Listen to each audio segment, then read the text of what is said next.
বন্ধুরা দেখো, এখন এই পাহাড়ে উঠতে হবে, মন্দিরে যেতে হবে। ওই দেখো বাস চলছে উপর দিয়ে। তো আমাদের এখন ওই উপরে উঠতে হবে, ঠিক আছে? বাসে করে যাব, উপরে উঠবো, মন্দিরে যাব, মন্দিরে গিয়ে মার দর্শন করব। মার দর্শন করে নিচে আসবো। তো যাই হোক, আমি এখন বাসে উঠবো, তোমাদেরকে দেখাবো, আরও ভিডিও বানাবো। নেটওয়ার্কটা ভালো পাচ্ছে না, তো তার জন্যই আমি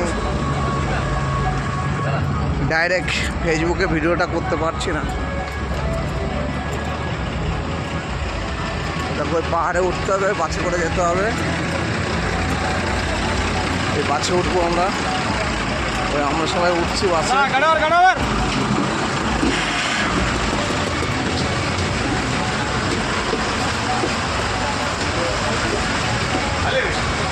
এই বাসে করে উঠলাম, এখন পাহাড়ের উপর দিয়ে যাবো আমরা।